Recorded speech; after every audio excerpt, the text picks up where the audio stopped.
James sat in his car, the engine idling, windshield wipers dragging lazily across a pane smeared with city grime and rain. It wasn't just the weather that weighed on him, it was everything. The silence in the cabin was suffocating, broken only by the dull ticking of the dashboard clock. 8:42 a.m. He should have been inside 10 minutes ago, at his desk, pretending like everything was fine. But it wasn't. He gripped the steering wheel until his knuckles turned white. 3 clients lost in 2 months. A promotion he'd worked for passed over without so much as a conversation. The same boss who once praised his relentless drive now couldn't look him in the eye. The words he overheard last week still echoed in his mind. Maybe he's not built for this. Talented, sure, but no grit. He had grit, or at least he thought he did. Where had it gone? A notification buzzed on his phone. Calendar reminder. Team huddle. 9:00 a.m. He tapped it away without looking. The idea of walking in there, past the stares, the polite smiles, the questions, "You okay, James?" made his stomach churn. He felt like a ghost haunting his own life. His fingers trembled as he reached for the coffee cup in the console. Cold. He hadn't even taken a sip. What scared him wasn't the failure. It was how numb he was becoming to it. He used to care, deeply. Now he just floated, going through the motions, answering emails like a robot, nodding through meetings, laughing at jokes he didn't hear. It was as if someone had reached into his chest and dialed the volume on his passion all the way down to mute. In a rare moment of rawness, James said aloud, "What the hell happened to me?" His voice sounded foreign, cracked, hollow. The thought of quitting crept in again, familiar now, like an old friend offering escape. Maybe he'd take a week off, or a month, maybe just vanish for a while. Would anyone really notice? He opened the glove box and stared blankly at the mess of receipts, napkins, and spare pens. Buried beneath it all was a photo, him and his dad, 10 years ago. James was grinning, holding up a small trophy from a college business competition. His dad's hand was clapped on his shoulder, proud, eyes bright. That kid in the photo would have laughed at this moment. The kid who believed anything was possible, who didn't flinch from pressure, who wanted the hard path. "Where did you go?" James whispered to the younger version of himself. He didn't have the answer. All he had was a ticking clock, a rain-soaked city, and a creeping sense that something needed to change, or he was going to lose himself for good. With a sigh that felt like surrender, he turned off the engine and stepped out into the storm, unaware that before the day ended, one stranger and one simple quote would change everything. The rain hadn't let up by lunchtime. It had turned the streets into rivers and people into shadows under umbrellas. James, having sleepwalked through his meetings, skipped the office cafeteria and wandered aimlessly into a diner 3 blocks away. One of those old, quiet places with a chipped counter, cracked leather booths, and a jukebox that hadn't worked since the 80s. The kind of place people forgot existed, like him. He took a seat by the window. No one greeted him. He didn't expect them to. A waitress finally strolled over, placed a glass of water without a word, and scribbled on her pad. "Just coffee," James said. She walked away without a nod. James looked around. A couple of older men at the far end were arguing over a chessboard. A mother with a crying toddler tried in vain to get ketchup out of a crusty bottle. And then there was the man sitting alone at the counter. He had white hair tied back into a loose knot, a wrinkled sports coat, and a face like time had tried to erase him, but gave up halfway. He was writing in a worn leather notebook, pausing between sentences as if he was debating with the paper itself. The man noticed James looking and gave a slight nod. James nodded back. The coffee came, and James sipped it. It was terrible, scalding and bitter, but somehow better than the silence. He took out his phone to scroll, but the battery had died. Of course. "You look like you've got a mountain sitting on your back," the old man said suddenly, not looking up from his notebook. James blinked. He wasn't even sure the guy had been watching him. "Just work," James muttered. "It's always just work," the man replied, setting his pen down and turning toward him. "Until one day it's your whole damn life." James gave a weak smile. "You're not wrong." The man studied him for a moment, then reached into his coat, pulled out a clean napkin, and scribbled something with his pen. He folded it once, then slid it across the counter without a word. Their eyes met, and in the old man's gaze, there was no pity, just recognition. James picked up the napkin and read the words.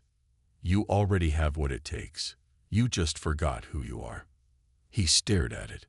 Simple, direct, but something about it hit him harder than the cold rain outside. He didn't know what to say, so he didn't say anything. When he looked up again, the man had gone, vanished like smoke. No sign he'd even paid. James folded the napkin and slipped it into his pocket, the corners damp from his fingertips. He didn't understand why it mattered. It was just a quote, just ink on a napkin. But it felt like someone had thrown him a rope in the middle of a storm, and for the first time in weeks, he tightened his grip. The napkin sat on James's nightstand like a quiet dare. He had reread it 5 times that evening, each time unsure why it pulled at him. It wasn't like he hadn't heard motivational quotes before. His office walls were covered with cheesy posters. "Push harder. Success is earned. Hustle never sleeps." None of them had done a damn thing for him. But this one felt different. Maybe because it didn't scream. It whispered, "You already have what it takes. You just forgot who you are." Lying in bed with the city humming outside his window, James couldn't stop thinking about it. Who was he, really? Not this washed-out version dragging himself through days.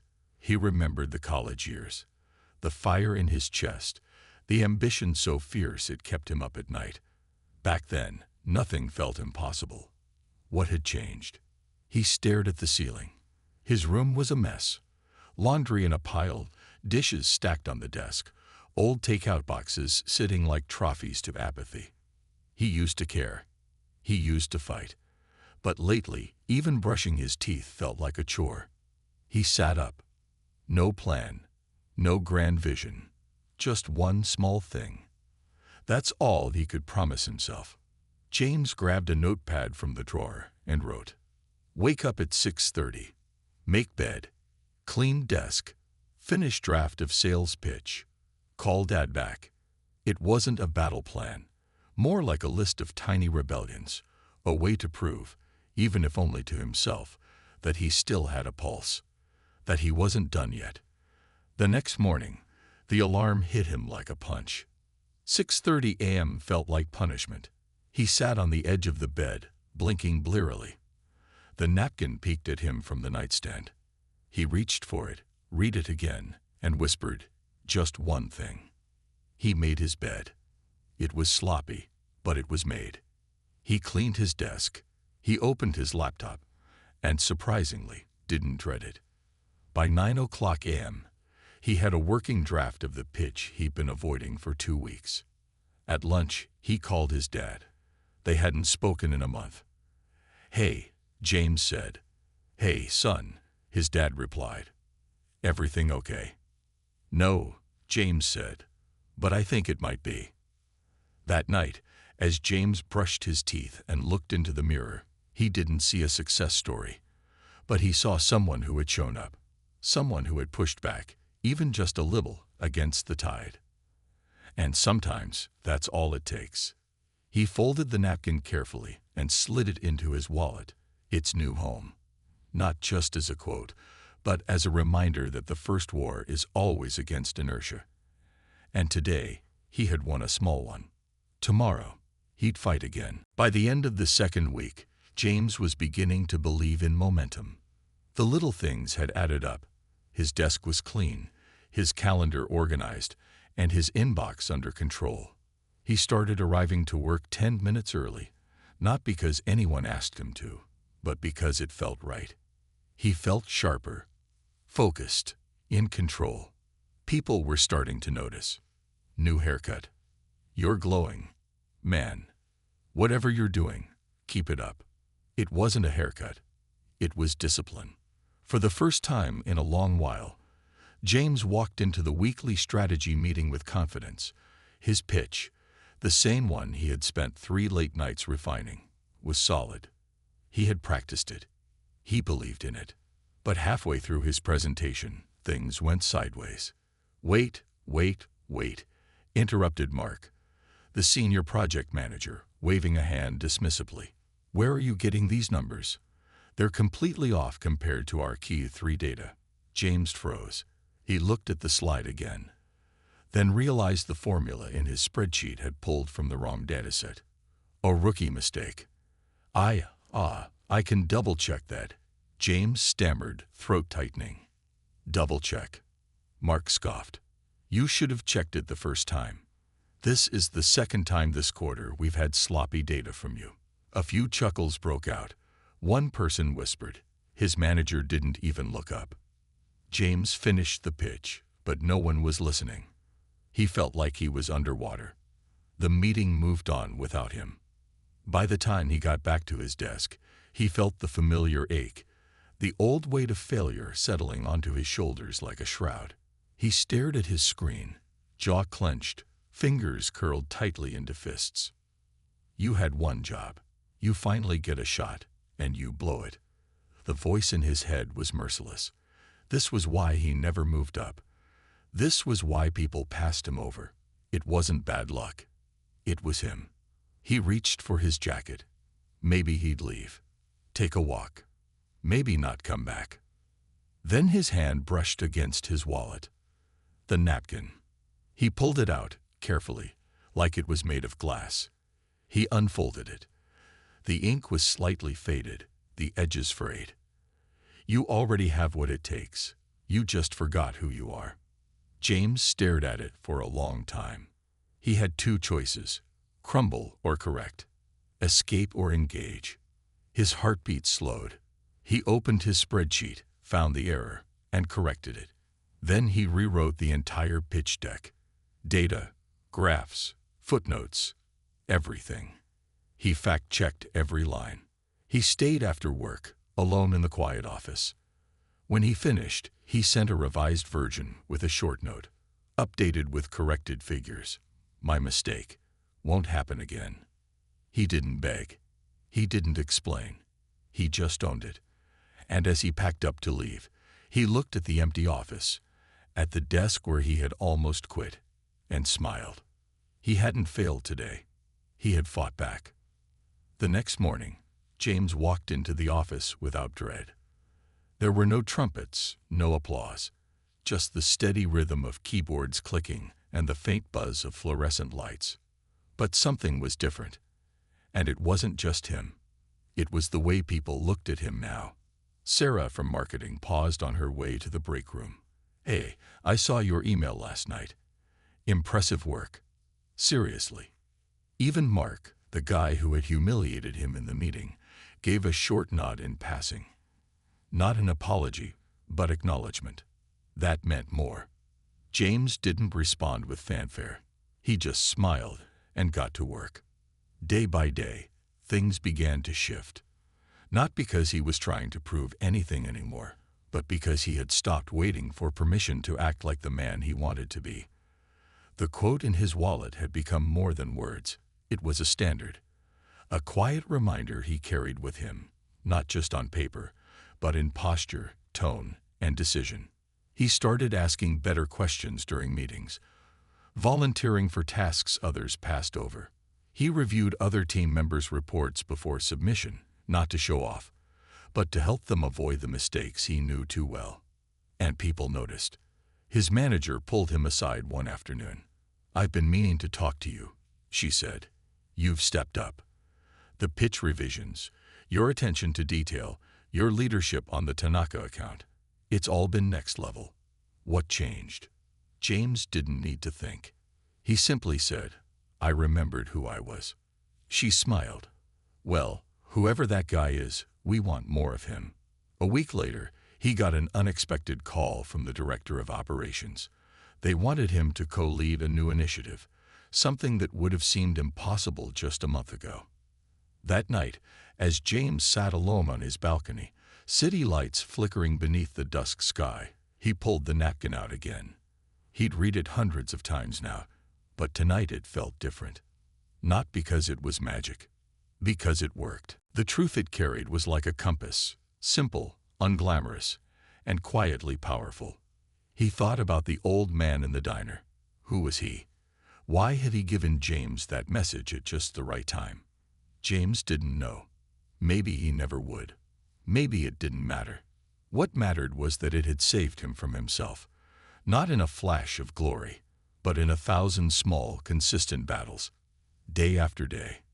The most surprising thing wasn't that others believed in him again. It was that he did. And that was the beginning of everything. The rain returned on a Thursday. Not the kind that raged and howled, but the quiet kind.